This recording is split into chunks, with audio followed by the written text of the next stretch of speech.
Welcome to Goodison Park, the first of the home internationals, technically a home game for Northern Ireland. It's played here, of course, because of the unrest in Ireland. England, the joint holders with Scotland, are the favourites. But the question here now is, can Ireland, the underdogs, do a Sunderland? We shall see, but first, it's the national anthem.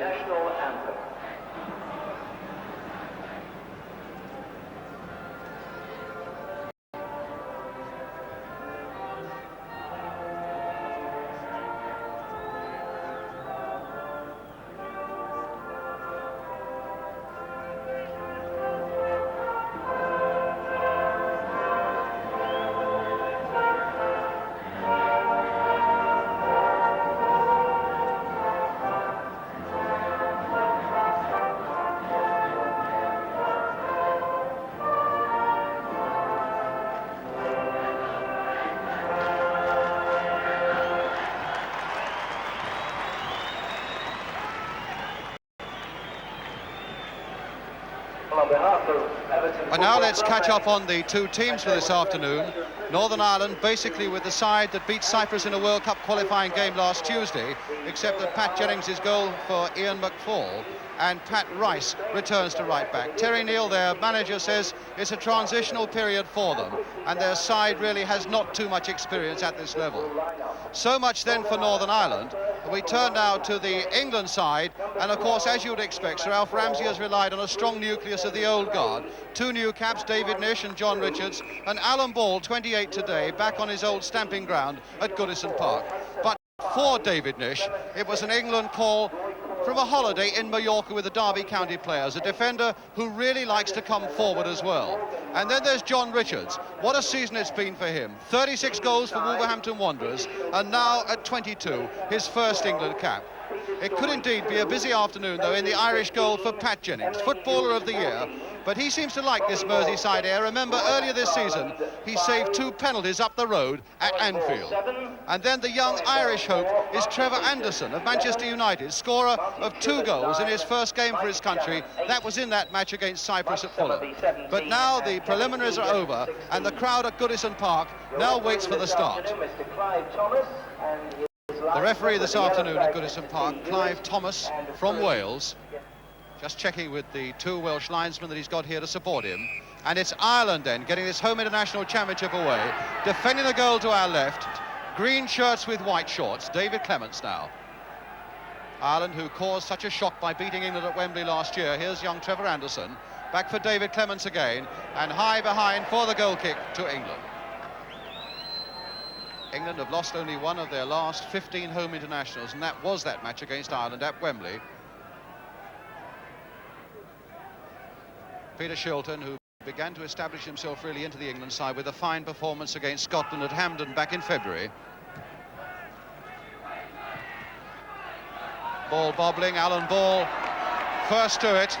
Still a lot of evident support for Alan Ball in these parts. Nish getting his first touch as an England player, but the ball going into touch, although there was a foul by number 8, Tommy Jackson, giving England a free kick. And it's with Bobby Moore. Richards. And another England throw, just deflected off an Irishman. It'll be the long throw from Martin Chivers. Peters was there at the near post, but it was very well read by the Irish. And Alan Hunter got there before him. In fact, Peters was pushing in on the Irishman. And so Ireland get a free kick.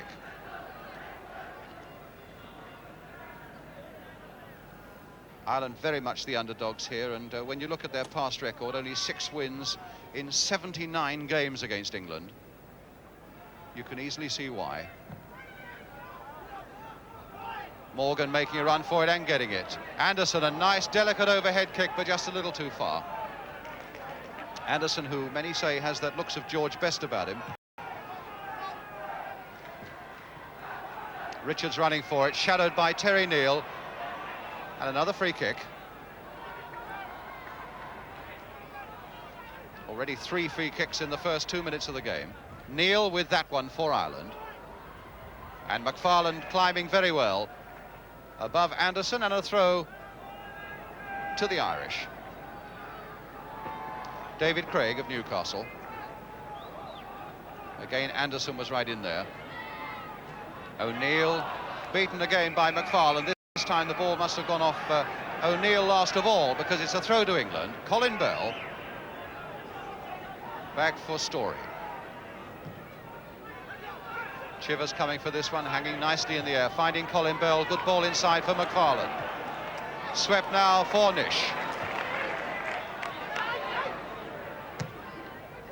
Forward for Richards. Nicely killed there by John Richards, and the ball almost getting in on that one, and it had to be cut out in the nick of time by that Irish defence. A most promising looking build-up there by England. Dave Clements now. Morgan pushed in the back though, and a free kick given against Peter Story. The real ball winner in this English defence, Story.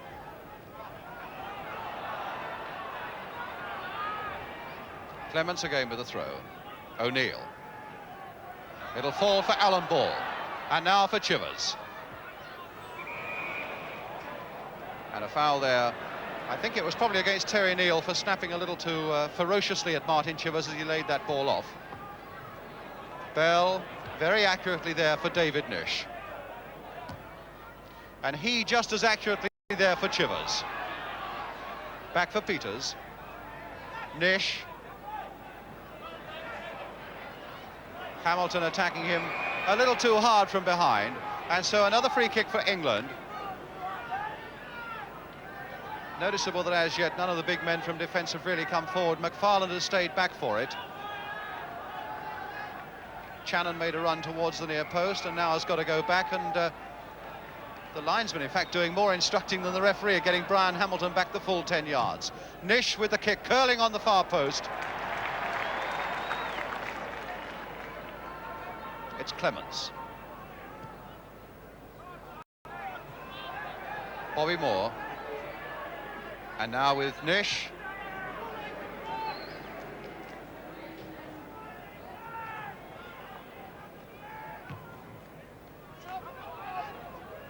Ball hung a little bit in the air there. Mick Channon got his head to it. Richards laid back beautifully there for Channon. Now Channon in a scoring chance. A chip that was a little too high. I say a scoring chance. He was accelerating beautifully, but the Irish were coming back just as fast. There must have been at least 3 green shirts between him and the goal and Pat Jennings. Channon, who really revolutionised England attacking play with that marvellous performance of his at Hampden Park.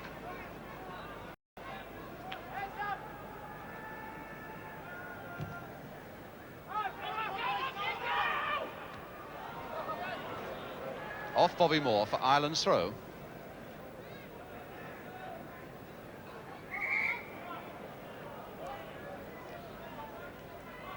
Never any question, it was always the Irish throw. Brian Hamilton with it.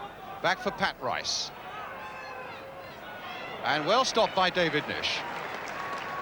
Readjusted himself beautifully as Rice tried to go on in the inside. Now with Hamilton again. And a corner to Ireland.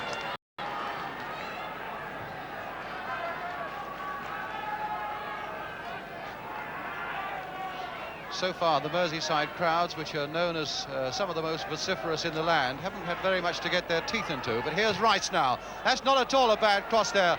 And Shilton had to go down from Sammy Morgan. But in fact was pushing in hard on the back of Roy McFarland. And that'll be a free kick and not a goal kick.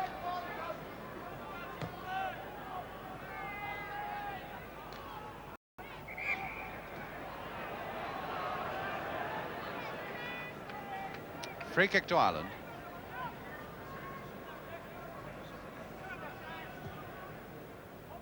Morgan going for it, but McFarland judging that beautifully. Now with Colin Bell. Story had made the break, kept it in well. Channon, McFarland, Bell. Oh, a nice pass there with the outside of the boot. Beautifully played there for David Nish by Colin Bell. Ball. Peters, Ball, played nicely there. Bell, if anything, was a little slow to react to that, but Ball getting it back again, and rather given to him by the Irish. Ball again, this time for Nish.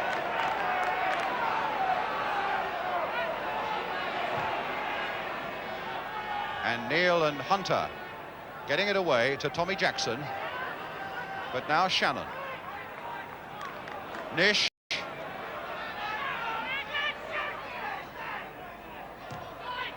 Towards Chivers, but he was kept well out of that scene by Alan Hunter. Bell. England having very much the more of it at the moment. Richards on the far side, now Colin Bell. Inside for Peter Storey. Bell again. A lot of green shirts are back, and England at the moment finding it hard to find a clear way through. Still with Nish. Bell coming away nicely from Jackson there. First time ball from Martin Peters, curling in again. Pat Jennings once more. O'Neill. Stopped very well there by Richards. But losing it again as O'Neill came back at him. Free kick to England. Alan Ball's going to take it. It'll be a little curler. Chivers has made a run towards the near post. Got the head in well, and it's there from Martin Chivers. A beautifully taken free kick, though, by Alan Ball. And Chivers in at the near post, where it's always most dangerous. Jennings half seemed to have it, but it just crossed the line, and England go ahead with 9 minutes gone.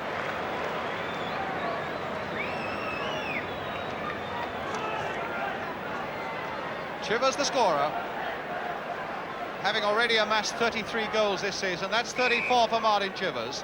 The England strikers between them, Channon, Richards and Chivers, having hit 95 this season. That's an awesome prospect now for the Irish defence.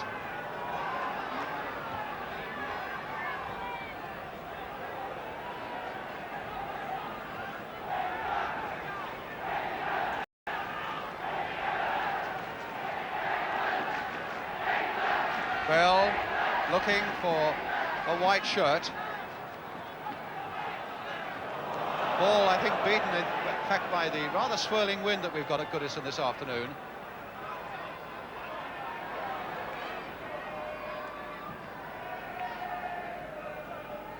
Storey with England's throw.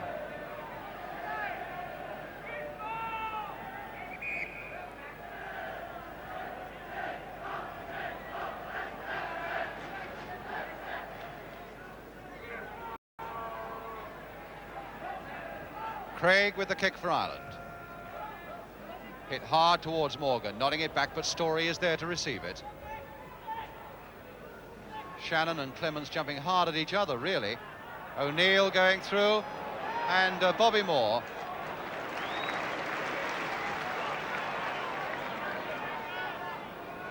Now it's Nish to Chivers. Ball, oh, beautiful piece of running there by Alan Ball. Crossed again, and Shannon just keeping it in. And he did very well to keep that in. There's the dangerous looking cross. Ball on the far side, off the top of his head, as they pulled the Irish defence one way, then the other. And now Rice to come steaming away. Stopped by Nish. Ball hadn't come back quickly enough, and he's offside.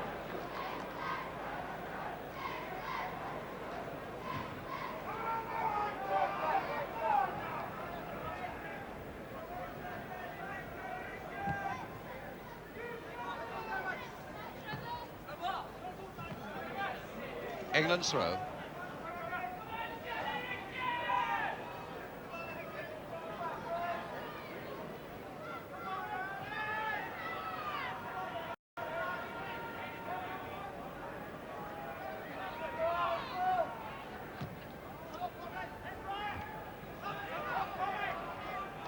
Jackson to O'Neill. Anderson ahead of him, so too is Morgan, and Hamilton of Ipswich on the right here for Ireland. Rice has made one of those galloping overruns, and Storey getting up to nod it behind for the Irish corner.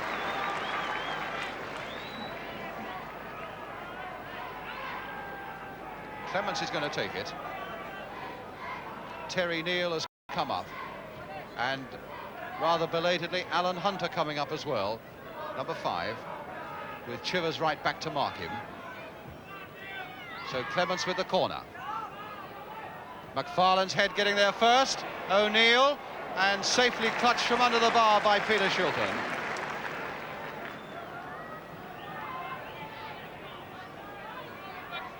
Story. Neil nodding it down for Hamilton. And Morgan holding off Moore. Ball. Chivers. Clements underneath that one, but knocking it straight down. But before Richards can get there, Craig has. Bell with the throw.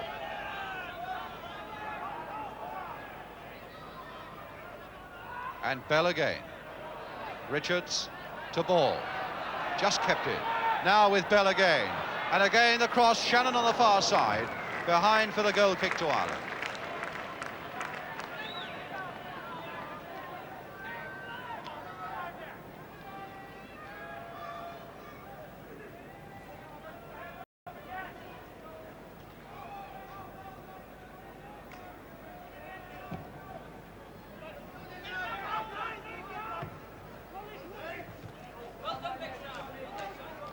Number 9, Sammy Morgan, really playing with a lot of determination amongst those Irish front runners. He's challenged successfully against Bobby Moore, and he really came hammering into Nish there to try and keep the spirit alive for Ireland up front. But now it's Nish, and the flair at the moment and the understanding is coming from England.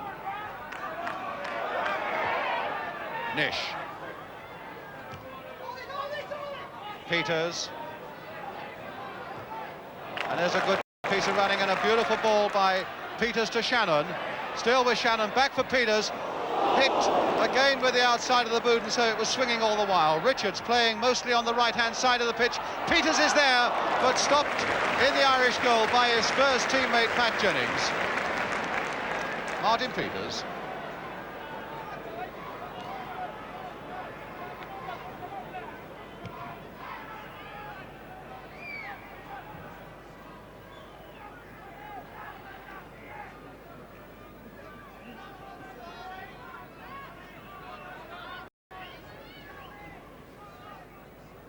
Bell with England's throw.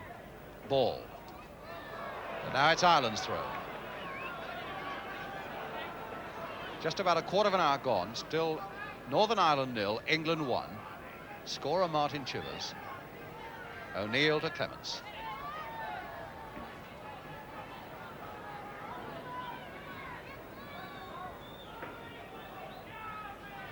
Bit of pushing and shoving there between O'Neill and Bell. Craig. Anderson trying a very ambitious overhead, and Shilton, again the aggression of Morgan, really bouncing off Peter Shilton though. Ball rather got in Shannon's way there. Moore just hitting the top of his head and going behind for McFarlane.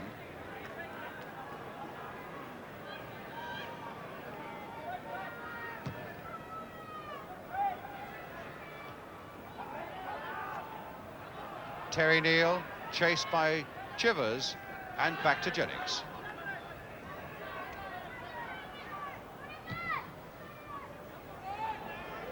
Tremendous high up and under there from Pat Jennings, but Shilton gathered it from one goalkeeper to the other, first bounce. David Nish for England. McFarland. And Moore. Peters. Nish.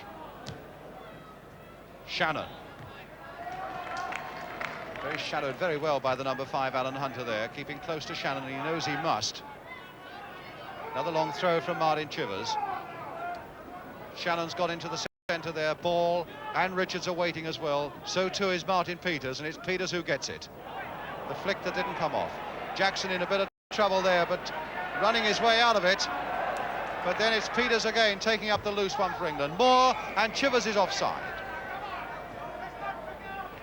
A rather questioning glance. Is it me, he says, and the linesman saying most certainly it is. Terry Neal. McFarlane.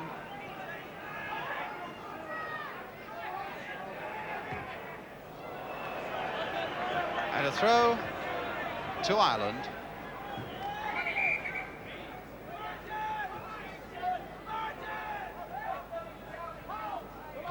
Anderson, oh, he got him beautifully there. That's a good-looking cross as well, and Morgan was just a foot or so away from getting a right boot in there that would have given Shilton very little chance, but a beautiful piece of play by Trevor Anderson. Showing really so much flair as he came across there, and very nearly a chance for Ireland.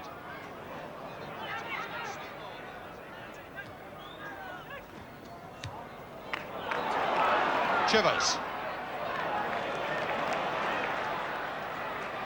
Good ball there to Alan Ball. Oh, and a marvellous save by Jennings from Alan Ball. Chivers, a superb pass to Alan Ball, and he hit it beautifully on the run. No one could ask more, except that those massive hands of Jennings were there again.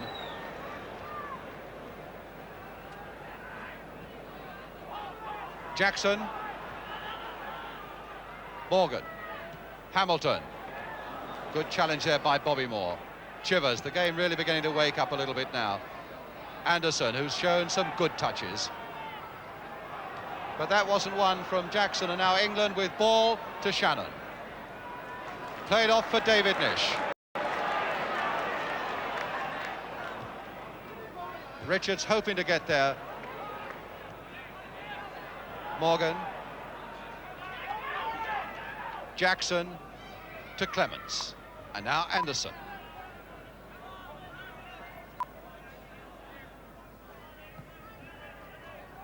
McFarlane's header. Hamilton to Clements. And there's Anderson now in a bit of space for Northern Ireland. And hit beautifully there first time. Well, he's been a bit of a revelation already as Trevor Anderson.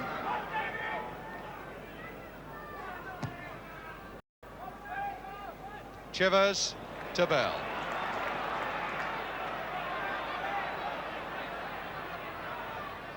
Ball. And now Story. Bell. No, just a shade too far ahead for Alan Ball from Colin Bell. Already covering a lot of ground in the middle of the field, and so too is Alan Ball, who looks the sprightliest of the England midfield players at the moment.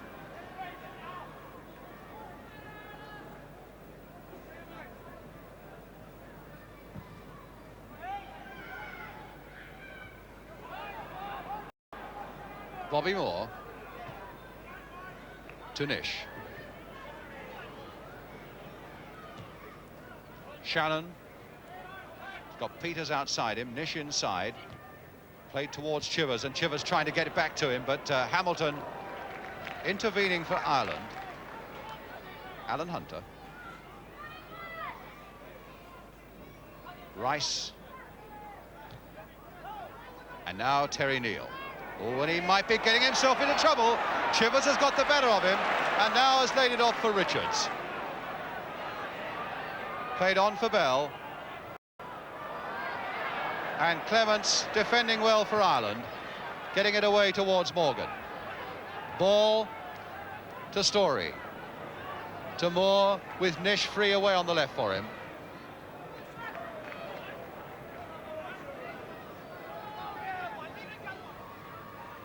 Oh, they left it to each other, and Ireland almost got in there with Hamilton. Brian Hamilton now. O'Neill. Jackson. It's the drive there, and again, Morgan was almost there, and he's given a penalty for an elbowing by Story on Morgan. Now we shall see it. It almost got there for Morgan for a clean shot in any case. Referee Clive Thomas said that Story unfairly impeded the Irishman, and here is a golden opportunity now with David Clements to score the equaliser for Northern Ireland. He's not quite happy with the way the ball is placed. A wind, in fact, fractionally moved it. It adds to the tension as the crowd whistle around Dave Clements. Clements v Shilton. And Ireland have equalised, 1-1. A An unerring accuracy there from Dave Clements.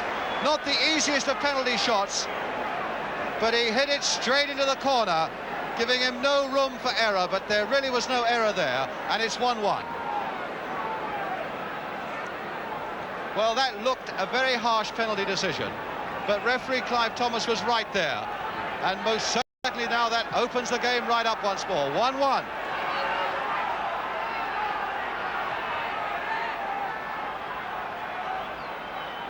O'Neill.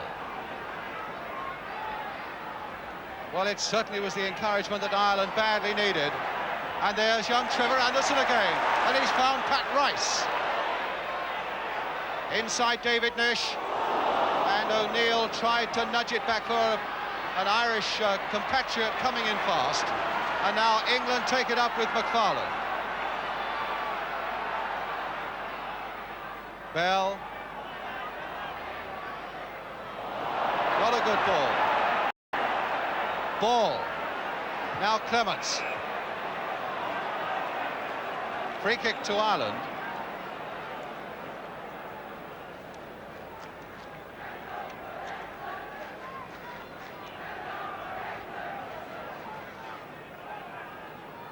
Terry Neill taking the kick.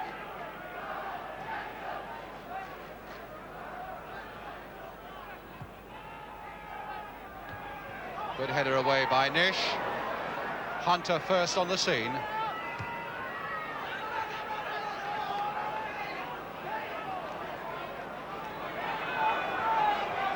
More for England.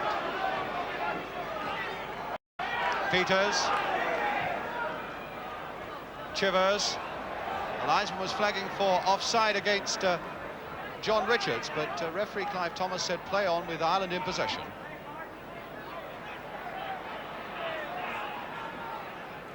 Craig to Jackson. Terry Neill. A little more composure about Ireland now. And there's Anderson getting in behind the defence. And Shilton needed to be out so quickly. And really Anderson has electrified this game for Ireland with some magnificent touches, and he couldn't quite get a foot to that one. But he really outwitted the whole of that English defence. Now it's with Shannon. Still with Shannon. Neil there, getting it away into touch. Chivers following it out, so it'll be a long throw.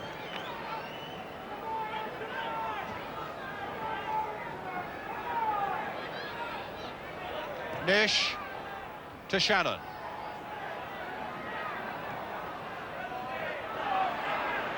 Now Hamilton.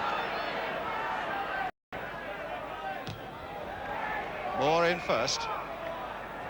And an offside against Shannon. Free kick to Ireland.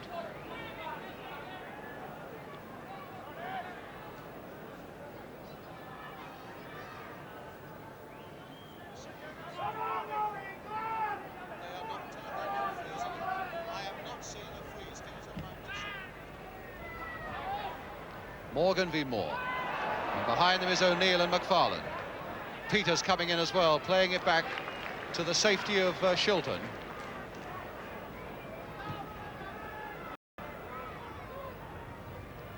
Shannon's header. Hunter to his skipper and manager, Terry Neill. Story.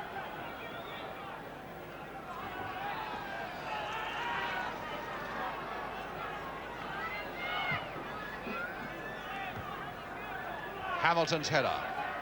Moore. Nish took it on his chest. Hamilton fighting back at him, but there's the ball for John Richards. First time for Martin Peters. Again hit with the outside of the boot, curling all the way, but Hunter watched it like a hawk. Peters to Moore. And offside given against Martin Peters.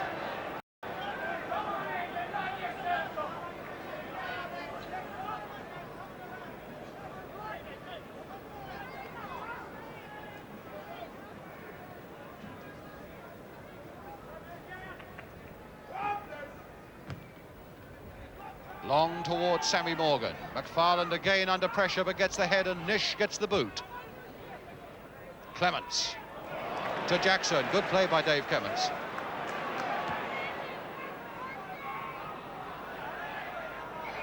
Bell nudging him in the back. Free kick.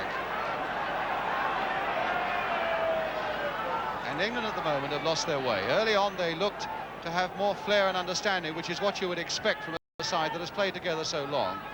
And it's the Irish brought together hastily who tried to piece things together. There's the free kick, and Shilton needs to get the fist away. But he was unfairly challenged by Morgan. And so it'll be a free kick to England. Clements' free kick, and in fact it was O'Neill who got in there with the head. And safety first for Shilton. In fact, it wasn't an intentional challenge, it looked, by Morgan.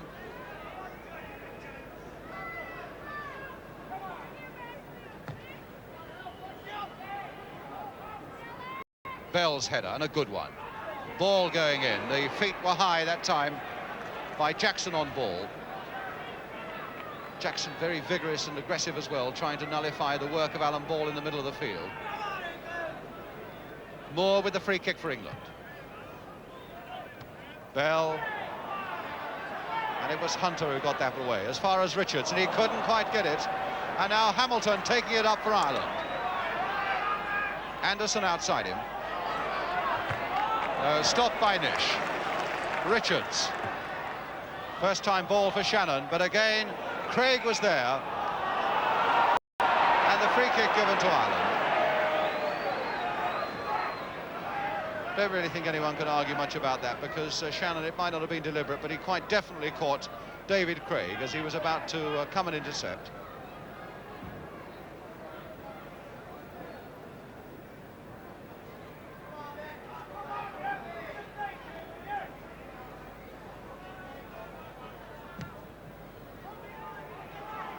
Again that high ball, and again McFarlane was put under pressure. Really is a very impressive player at the moment, this number 9, Sammy Morgan.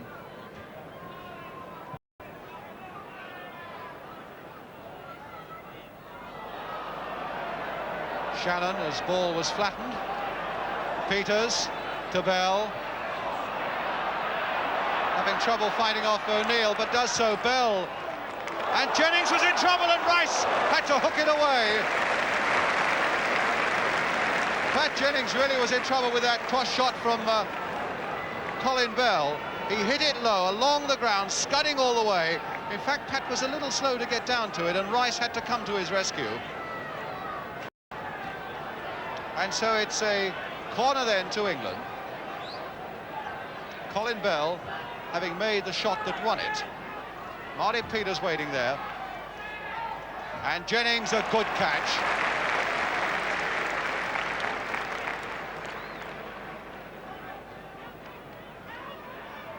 Craig then for Ireland.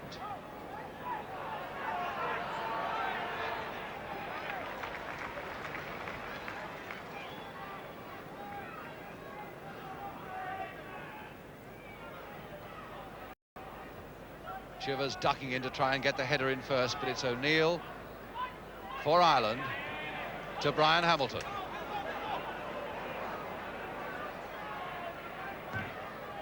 The deflection might come to Anderson, and he's full of tricks, this little fella. Oh, and he almost got away past Nish, but that was a good defensive header by David Nish. And some pushing there by Bell on Clements. It had to be a free kick. So a free kick to Ireland. And as Bell goes in, you really can't dispute it. So here's Ireland then with a free kick. Played for Rice. Will he let one go first time? Goal kick.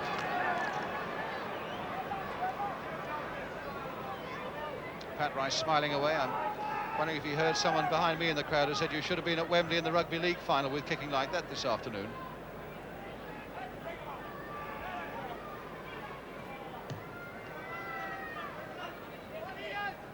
Peters' header. Hunter. Nish.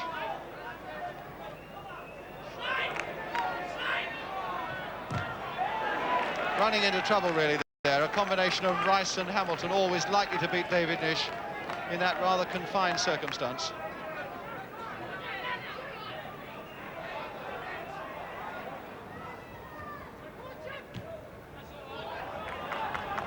McFarlane coming across first.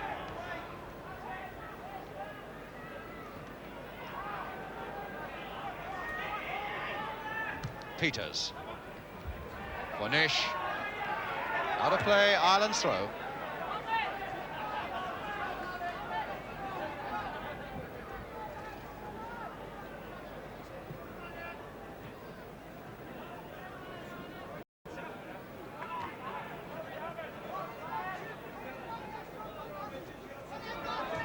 Peters in first to Chivers, nicely touched back there for Richards. And now for ball. Bell has gone streaking on ahead, and here's Story. Crossed by Story towards Shannon, but Craig again there for Ireland. And now Hamilton. Stopped by Alan Ball. Peters. And now Jackson. Challenged by Ball. Play on, says the referee, and it goes through now for Shannon. And a goal kick. 5 minutes to go to half-time. England starting brightly, but finishing this first half in a rather disjointed and disappointing fashion. And standing at 1-1 against Northern Ireland. Chivers for England, and Clements with a penalty for Northern Ireland.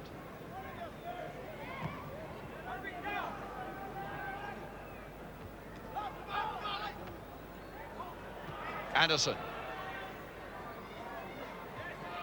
to Clements.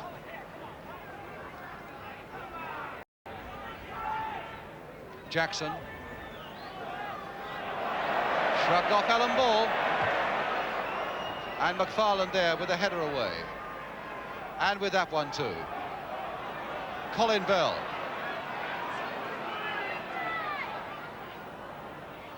Story. Bell.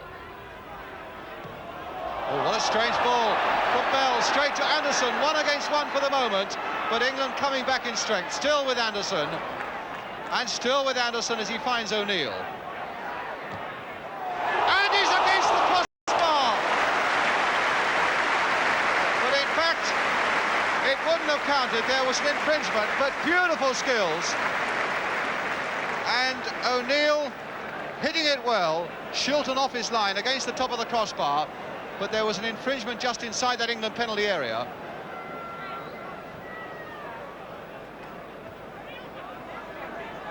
And now it's Nish. Richards. Moore. Nish.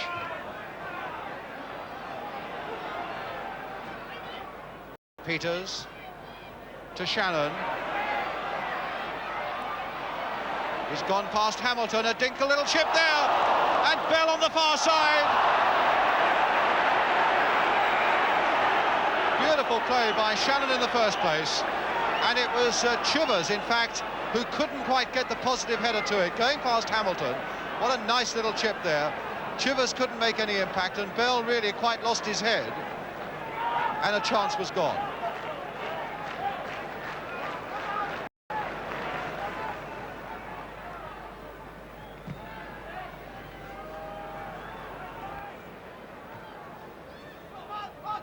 Peters, back to Shilton. Moore for England. Chivers versus Neil up there.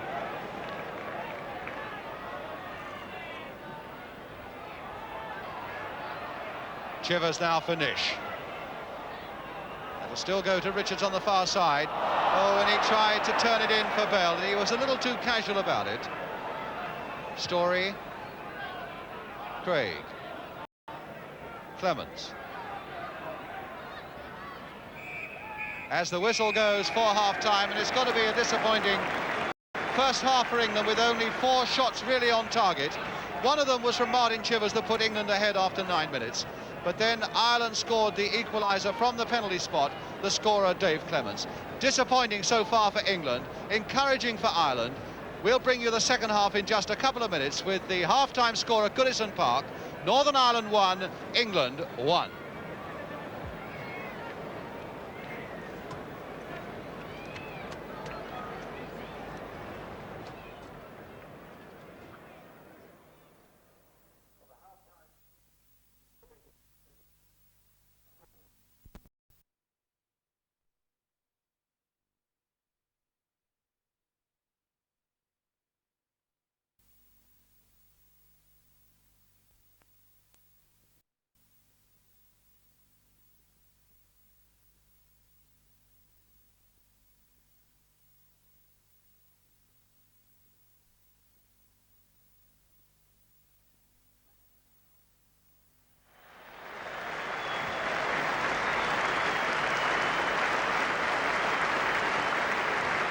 A warm round of applause as we welcome you back for Pat Jennings as he goes to the other end of the field, getting a warm reception from the Goodison Park crowd as Footballer of the Year, no doubt. As we now come into the second half, a very interesting situation at 1-1, and England now defending the goal to our left. And straight away a touch in this second half for Pat Jennings.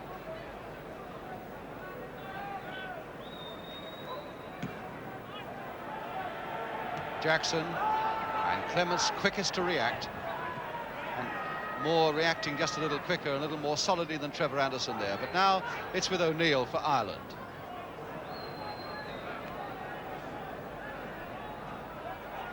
Nish. In fact, the ball came off the head of Sammy Morgan, so it'll be a goal kick to England.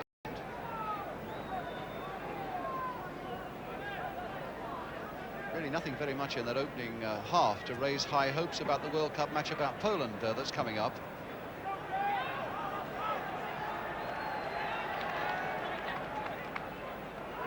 Jackson and ball falling to the ground there, and Ireland getting a free kick.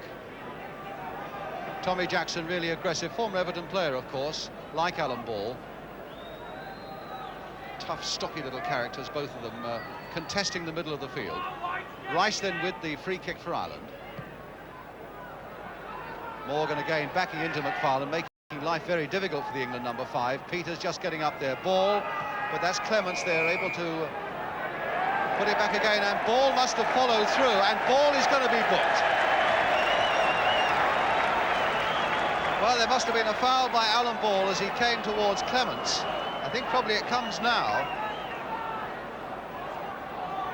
That is what Mr. Thomas construed as an over-the-top challenge by Alan Ball on Dave Clements, and that is why he's taken his name.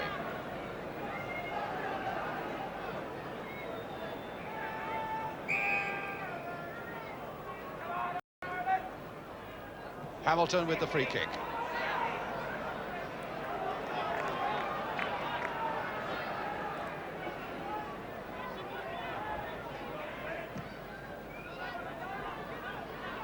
Hunter beaten in fact by the wind, and Peters was going in hard, so too was Richards. And now it's with Craig. Ball losing control, and it's O'Neill. Morgan ahead of him. Still with Morgan, going past one challenge after another. And now Hamilton away on the right for Ireland. Blocked by Bell. And cleared by Bell beautifully there to John Richards. Rice coming back hard, though. Still with Richards. But he ran rather aimlessly into trouble there. Hamilton, O'Neill, and Jackson. Morgan. Hamilton. Hamilton again. And Bell getting it away once more to Richards. Might be tempting fate, but if you really had to put money on who's going to score the next goal, you would have to give a shade of odds to Ireland at the moment. But here's Shannon. Ball to Story.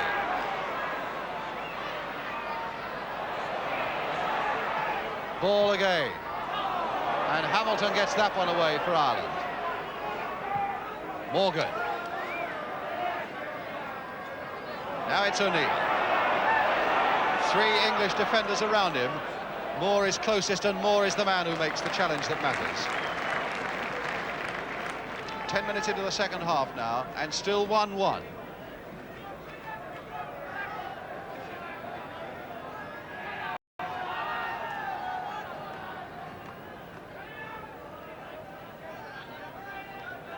Clements, and a goal kick.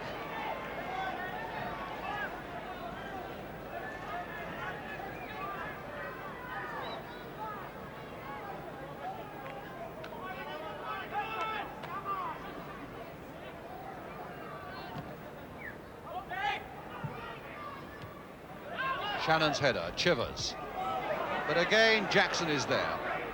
Ball, Story. Ball again, Story. And that's played for Peters to make one of those runs from the middle of the field. He took a nudge in the back from Pat Rice there as he ran. But that was one of the characteristic runs of Martin Peters, floating in on the blind side of defenders. England's throw now on the far side. Martin Chivers with another long one. Peters trying to get in on this one, and in fact lifted himself higher than anybody. But Ireland with Hamilton. And now with Anderson.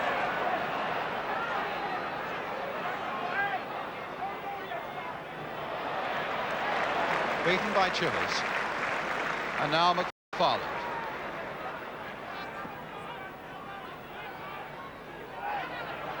Oh, good play there by Richards, and it leaves it free for Bell. And a good save by Pat Jennings. And now Chivers coming in, and Jennings again. Richards and Bell looked as though they could almost go through and pick their spot. Good play there by Richards, nodding it down. Bell taking it up, and one of the great saves again by Jennings, a goalkeeper so foot conscious.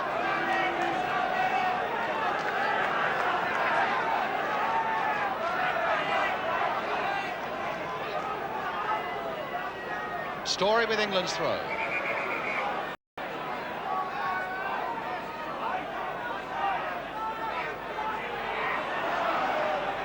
Shannon, who's had few opportunities to shine this afternoon as he did at Hampden Park, but there's Ball, a good cross, and again Jennings leaping together.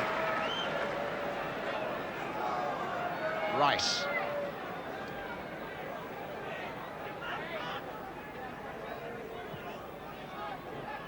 Clements. Good play there by Dave Clements. The left-footed shot. Neither the power nor really the direction. And England's goal kick. Always a left-footed player, and a strong left-footed player, Dave Clements, but not really a shot there to worry Peter Shilton.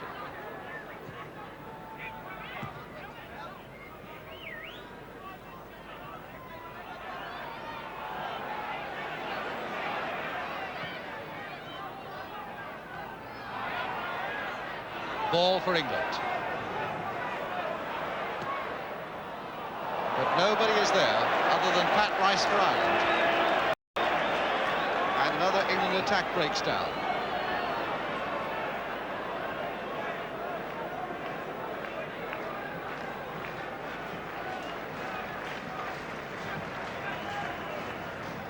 Bell, Shannon, Jackson, O'Neill and Morgan. Good delicate play there by the Irish. Anderson going past Nish. Still Anderson, beautifully struck shot. Well, he's having quite an afternoon, Trevor Anderson. Look at those lovely skills. Really the legs of a Dugan and the football brain of a Best as he goes past that English defence, in a tremendous shot, just a shade too high.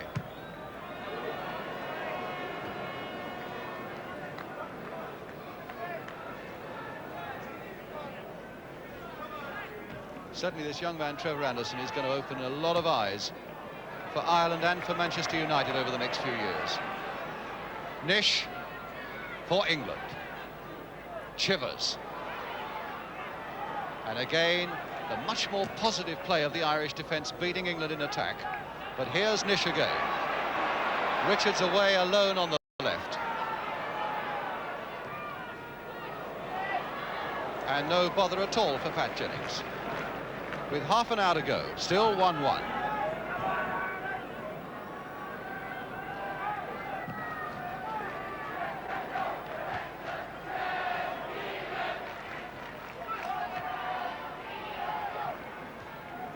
Hunter, McFarland, Peters, Richards and Ball. Rice, but now it's with Chivers. Played nicely there by Chivers for John Richards.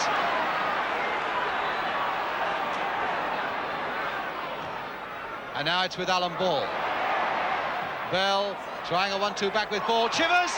Oh, and a fine save by Jennings! But a real genuine build-up by England as well. And there haven't been many of those. Ball at the outset. A nice touch by Bell. A nice touch by Ball. And a shot on the volley by Chivers. Superbly pulled down by Jennings.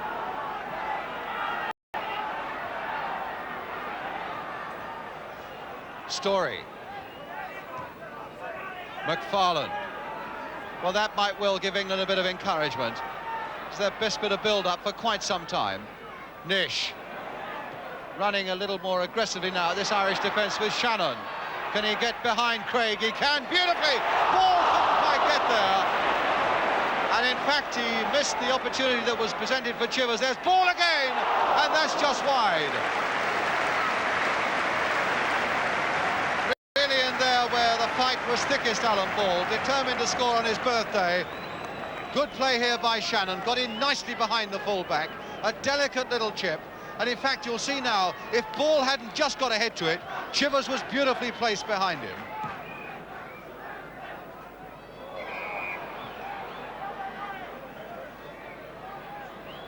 Free kick to England.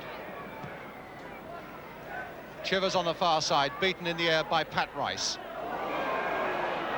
Morgan and Ball shunting into each other. Free kick to England.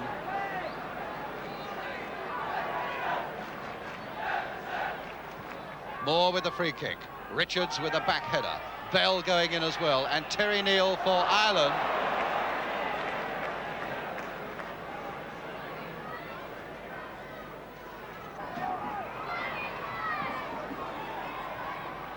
Nish for England.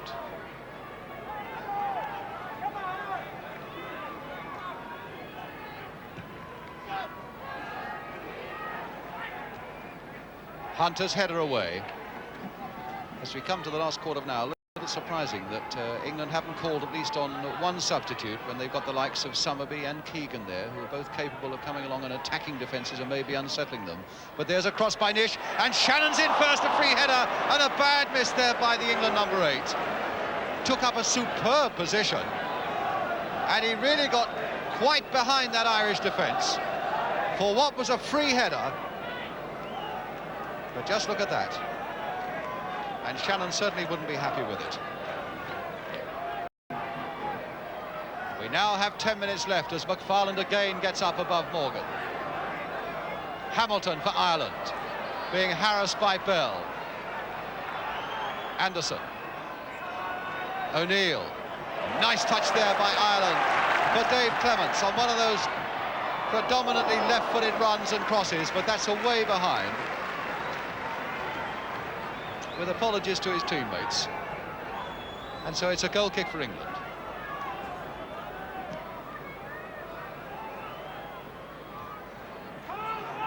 Nish. Richards. Chivers. Nish has gone on the outside for Chivers, but it's still with Martin Chivers, and now with Nish. And the cross, and there's a misunderstanding there between Neal and Jennings, which they rectified just in time after Nish had made a good run. It certainly was a very good ball there by Chivers into the path of David Nish. And you see Neal and Jennings very nearly getting in each other's way. Moore now back to Shilton.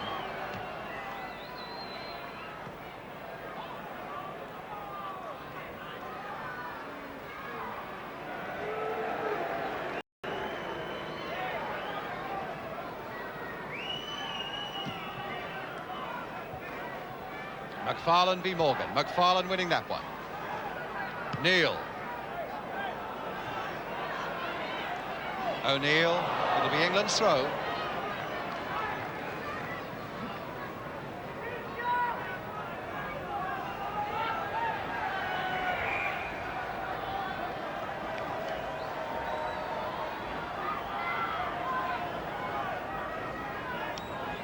Story then with the throw for England.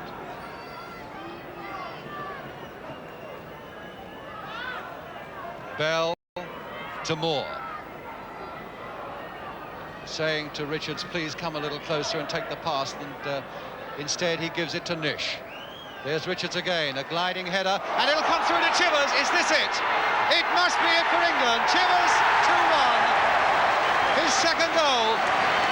And Ireland, having defended so bravely for so long, they lost the ball to Chivers, and Chivers kept his head superbly as Jennings came out spreading himself round his Tottenham teammate, and then the whole of the goal to aim at.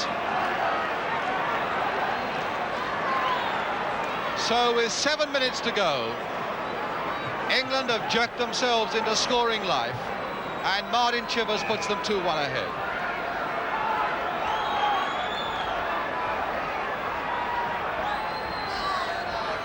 And that within about 5 minutes of some slow hand clapping and some great disappointment shown here by the Everton crowd at England's performance this afternoon, which has lacked so many things, but at the moment has the winning touch.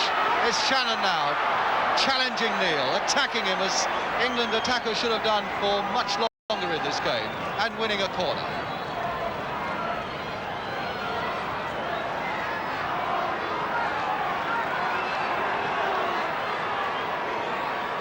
Ball to take it.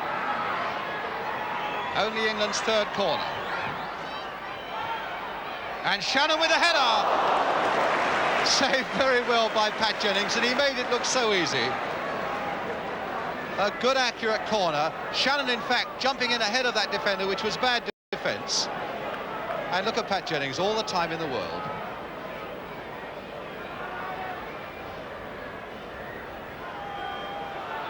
Chivers again. Shannon, in fact, on this side of the field was offside, but not interfering with play.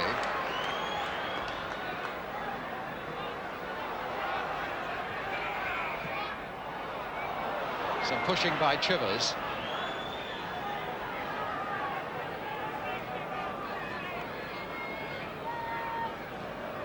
Free kick to Northern Ireland.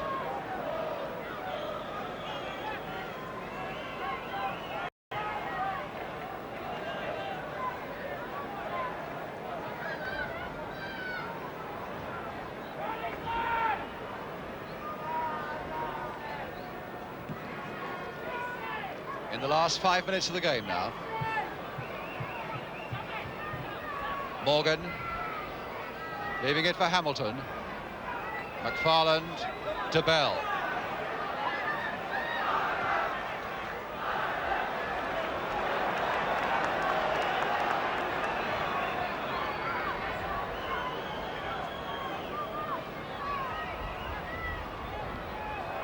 Neil.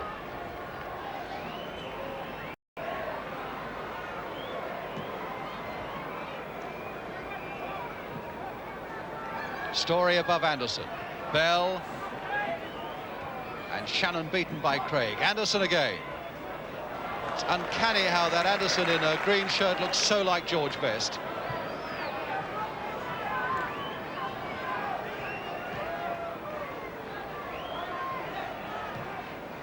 And there's Anderson again. Oh, a lovely touch off there by him to O'Neill, and he couldn't quite get the return, but it's with O'Neill again. And now Hunter coming in first for Ireland. Morgan being challenged all the while by McFarland. McFarland getting some of his own back for some of the really aggressive challenging that Morgan has done on him. Richards on the far side, a quiet first international for him. Peters, Moore, Nish. Played for Story. Bell. Again, England players lining up for the cross. Shannon towards the near post. Bell again with time to cross once more. This time to Martin Peters. A chance for Peters! Oh, and another superb save by Pat Jennings. It's a corner then for England. And Bell put it in. Chivers, in fact, or rather Peters took it so well. And look at that, another magnificent save by Jennings. Corner again for England. Alan Ball with it, curling in once more, and again it's the fist of Jennings, but in fact he knocked it straight at Hunter and behind, so it's another corner. Played a little wider this time. And Jennings once more goes this time down, this time from John Richards.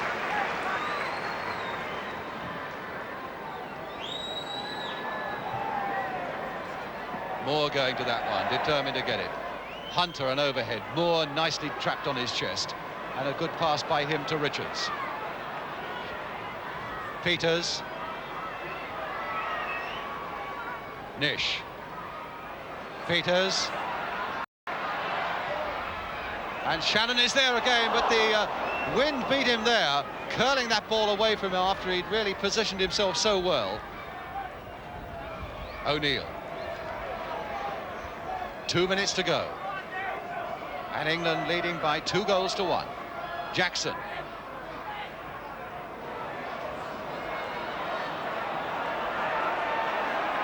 Even Craig has gone up on the far side. Jackson hammering it against that white wall. It'll come now for O'Neill. Will he get a shot in? And now for Anderson. Is this the moment for Anderson? Stopped by Bobby Moore. Moore sent superbly, but Anderson was there on the point of scoring an equaliser.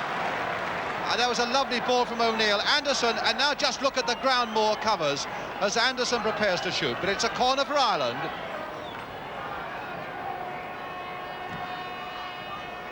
It'll come for Rice. Jackson. Clements. Again the left foot cross. Bobby Moore there, hit it away with his shoulder in fact. And now Shannon up. It basically at the moment is 1 against 1 as he attacks Hunter. And Hunter doing very well there to stop the number 8 of England in full flight. Because Ireland had pumped a few men forward. England's throw. Richards turning it in for Peters. And now for Story.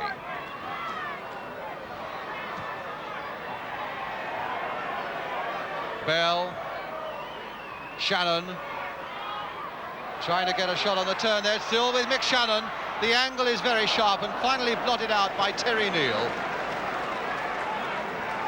And this really is almost the last assault for Ireland, and it's stopped by Bell.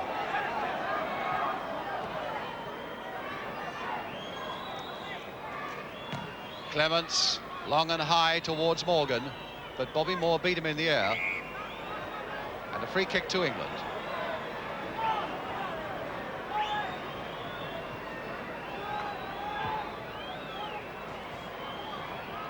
Clements. The way England started this game in the first quarter of an hour, you would have thought that Ireland were really in for a hammering after England had scored that first goal, but Ireland have held them so well. England, if anything, just a little lucky to be leading 2-1, but there's Chivers now with a shot that bounces off Craig. O'Neill.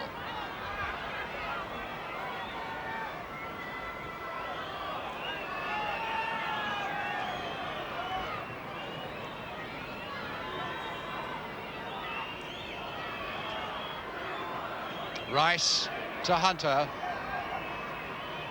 and now it's with Clements.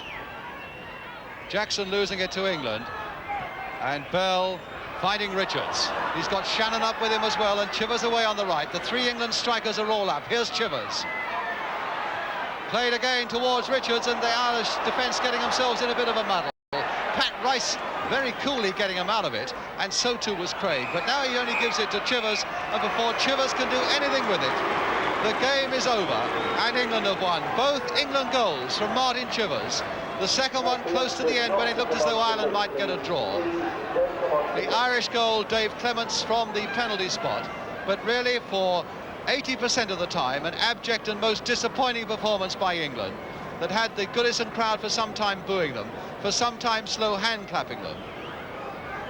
But now we leave Goodison Park and we assess the match as a whole, both England's performance and Ireland's performance, with the ITV panel. So it's back to Jimmy Hill. Well, good evening. We've got our lovely panel over there waiting to get to grips with that game. But before that, we go to Goodison Park after the game where Brian Moore talked to Alf Ramsey. At the performance, it was an untidy match. I thought we played extremely well for 25 minutes. Everything seemed to go wrong after the penalty was given against us. I think they've got a right to be disappointed. After all, it was an international match. It wasn't a particularly good one. And as I've said previously, or just now, our performance did deteriorate considerably after the penalty, and we were unable to regain our touch, understanding, confidence, everything. Why do you think it went wrong after the penalty? I don't know. I think they were terribly disappointed. I think the players were convinced that it was no penalty, and if it was a penalty, it was a very harsh decision. From your seat in the stand, would you agree with them? Well, it's not for me to agree or disagree with the referee. It was a penalty against the England side. I think probably this is something we not necessarily have to live with. It's something that we must be able to overcome. Disappointments come at any stage or at any time during a match, and it is important that these are international players and they're able to overcome this. Yeah. Go along with those sentiments too, but I'm not at all sure the panel are going to go along with what the England team thought about that penalty kick. They've got other ideas, I know, but let's have a look at it now and see what we thought, because I think that brings up other issues that are relevant in many more matches than this international match. You can see now there, as the ball comes into the penalty area, Sammy Morgan going for it, and the push of Peter Storey. Now, the first question I'm going to put to the panel in a moment, we're going to see, first of all, David Clements take one of the best penalties under pressure I've seen taken for a long while. Not an easy moment. He's got loads of power in that left foot, and he keeps it low and hard, and no goalkeeper in the world could save that particular penalty kick. But the issue that came out of that, Malcolm Allison, first of all, was it a penalty? Well, it's a penalty because anywhere else in the park, a referee would have given a free kick. And this is the thing that happens very, very often in football. You see obstruction, you see people push, you see people pull, you see people tripped in the penalty area. But because it's in the penalty area, they don't give a penalty. But anywhere else in the park, they would give it. And so there's no reason why that shouldn't have been a penalty. Derek, was that a push? Well, it looked like it, watching the film 2 or 3 times, Jim, it looked like a push on Sammy Morgan. Sammy Morgan's a very strong type front runner, and he definitely went down. I don't think that Sammy Morgan has really got the intellect upstairs really to con or play up into the referee. Well, it was a situation where he could have played the ball, wasn't it? Yes, he could have definitely played the ball. It was definitely a penalty. Peter Storey made no attempt to play the ball, but at the same time, for Alf to make the excuse that England didn't play all that well because of that penalty kick's ridiculous. No, he didn't, but he said international players should overcome that kind of setback. That's what he said. He said they should, but at the same time, he's still making the excuse that they didn't play all that well. No, he said it knocked them off their stride, but an international team should overcome that kind of setback. Was that right, Jackie? Oh, yeah. They should overcome it. But, What about this penalty? Peter Storey looked the most surprised man in the world when the penalty was given. Because Peter Storey must do that almost every game he plays. I think most fullbacks do. Well, there was a situation... But they let him away with it. Alan Ball, for instance, at the other end, was blatantly pushed in the back when he was ready to head a ball. How many times in the course of a season do you push a forward off the ball in a situation something like that in the penalty area and get away with it? Happens once every time. I don't do it at all. I don't do it at all. I know you don't. I know you don't. Be honest. How many times do you push a player like that? Let's put it the other way. How many times do people push, for instance, over the years I've played, push me in the box, and then I get penalised for them pushing? Yeah. But nearly always the referees... Because referees basically are cowards in this situation, and they just will not give what the real decision calls for, which in most cases is a penalty kick. But this referee did give that decision. Yeah, but he didn't give the one when Bawley was pushed at the other end. Yes, but I think we're only talking about this individual incident here. I do believe, really, that it was a foul. Peter Storey, Sammy Morgan had an opportunity, if the ball had been played up to him, took it round and maybe knocked it in the back end. I thought, really, on what I watched there, it was definitely a penalty. You keep going on about the penalty, but I don't think that's the excuse for England playing. It isn't an excuse, Paddy. The reason I'm keeping on about it is a simple one, and I want to ask Malcolm this. The issue that defenders, the referee in circumstances like this, always tends to take the side of the defender, because if he doesn't, it's a penalty. Now, is it a good thing for football, if we want to see skill and attacking play, that the referee takes the side of the defender? Isn't it better the referee does what this one did today? Yes, much better for the game. I mean, the more goals we see, the more situations created in the penalty box. I mean, great players want the ball played into them in the penalty box. And people foul them and obstruct them in the penalty box, then they're entitled to an indirect free kick or a penalty. And the more we get of this, the more we get of this, you know, the more excitement it brings to the game. I mean, this is what the competition, the game's all about, playing in the penalty box. And this was a good ball, and Morgan made a good run for it, you know, and Story knew he was struggling, and he obstructed the guy, or he pushed him in the back, and it was a penalty. Plus the fact really is that... I mean, how many times you've been fouled this time, Derek, in the back, you know? Well, what do you lose on the swing? Sometimes you get on the roundabout. Yeah, but you can't possibly game because you're in the opposing penalty box. You evaded the issue straight away as well, Malcolm, because you said the referee should give either a penalty or an indirect free kick inside the box. If it's a foul, it's a penalty. Well, I'm talking about obstruction, or I mean, so often in the penalty box of obstruction, you know, they don't give it because it's a free kick in the penalty box. Anywhere else in the park, they give it. Yeah. But let's give credit to the referee there. I mean, the referee is the boss out there, and he thought, in his opinion, it was a penalty kick. Well, and one thing that you never saw any England players actually run to the referee and challenge the decision, which is a very important factor in the issue. All right, I think we're going to say full marks to referee Clive Thomas for a brave and courageous decision. But now, what about Martin Chivers? 2 goals today, one of his best performances, Mal? Yeah, well, he never plays well against Alan Hunter. Alan Hunter is a very good centre-half and gives him, you know, a very hard time. But today, Martin was really on the ball. Here's the first goal. The chip coming up. This was a great goal. Right in the near post, you know, he come and he beat everybody to the ball. Look at it again from behind now. I mean, it was a great goal. He ran well, but of course, we must say that Pat Jennings, and this is football, one moment Footballer of the Year, the next moment, there he is in an international, letting the ball slip through his hands as this one goes through. I think that's something that we all know in football, that you can be on top of the world. Yeah, this is a shot we never saw, Jim, before, you know, and it looks a bad goal there. Yeah. It looks a bad goal, and you know, Pat looked like he could have caught it or could have got his hands to it, knocked it out. Second one coming up now, beautifully taken. Yeah, that's beautiful goal. That's a great well ball. That's a great ball. Shannon did the early fighting. Yeah. This is where his strength and composure tells here. He beats Jennings on the floor. Jennings maybe should have stood up and stayed there. You know, he just takes his time, puts him in the back of the net. If Jennings had stayed, maybe Terry Neal would have caused him some bother, you know. But it was a good goal, great goal. Other England performances, Derek? Well, I'd just like to have a brief word on Martin Chivers. I've always said that Martin Chivers, he's got the equipment to be probably the best front runner, I would say, in Europe. If he had a little bit more aggression, he showed it today, and I thought that was one of his most convincing performances. And watching the match this afternoon, I was with a Tottenham supporter, and he said he's watched all Tottenham's matches this season. That was undoubtedly his best performance of the season. So he's held it for a big one. Paddy, a lot of people say about Martin Chivers that he doesn't really fulfil his potential and that maybe he's a lazy player, he's got lots of talent, but he doesn't do this. Do you think maybe he saw the danger signal today and thought, I've got to really go, or Self will have me out? I think you always find with big fellas that they never use the ability that God's given them. They're always afraid to use their weight at their height, and that's the only thing that's ever been wrong with Martin Chivers. Is everything else except that. He's never used his weight at his height.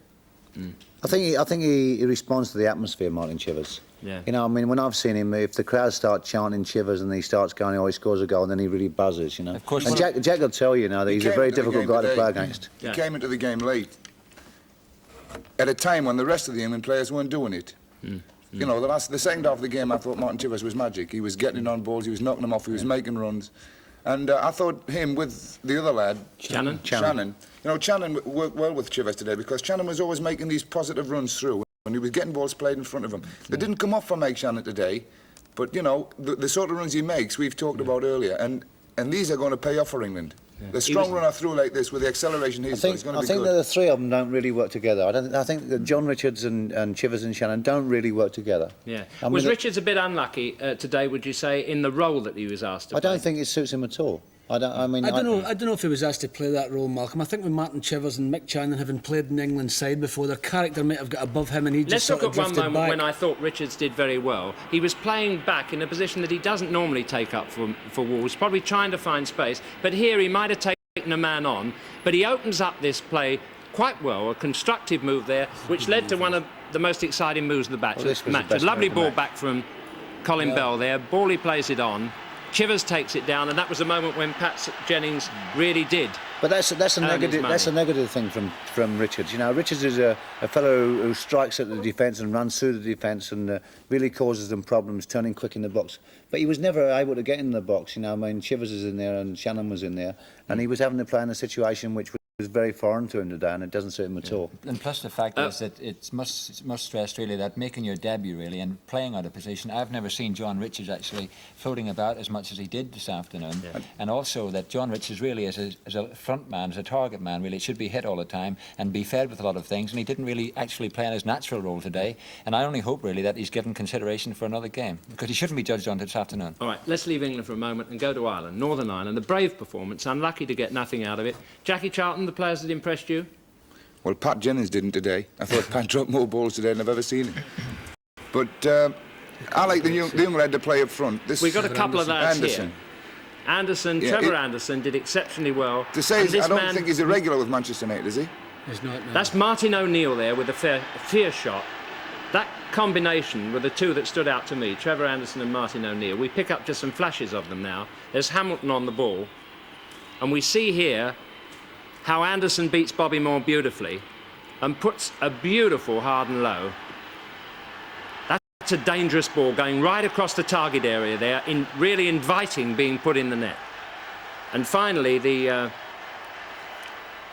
from this kick, again, just near the end of the game, as Tommy Jackson shoots. Unlucky, yeah. And I thought O'Neill here showed real class. He comes back with the ball, spots his target, which is Anderson. Anderson gets it down, he beats one man, but of all people again, it's Bobby Moore who reads it, comes from nowhere and stops that chance. A good performance, Jackie, from those two players? A good performance from them too, yeah. I thought the lad wouldn't have got the ball in the last instance. It was run away on his wrong foot, yeah. And I think Bobby Moore had read him well. But O'Neill, I thought, played great as well. He caused a lot of trouble, especially balls going up to the centre-half. Sammy Morgan? No, England centre-half. McFarlane. I lost the name for a minute. Yeah. But he put him under a lot of pressure. He never allowed him to settle on the ball in the air. He don't know his England centre-half since he left. The last three international matches that Ireland's played in, Martin O'Neill has been the most talented and most What about outstanding David Clements for his energy for Ireland today throughout that match? Well, Jim, seeing as you signed him, he did well. No, he worked hard, Little Tommy Jackson worked extremely hard in midfield as well. He competed awful well with Alan Ball. And I thought that David Craig at left full-back had another very good game. He was outstanding on the game on Tuesday, and David Clements has been a very underrated player for years and years, Jim. But I didn't really... Hold on a minute. There was another match played today.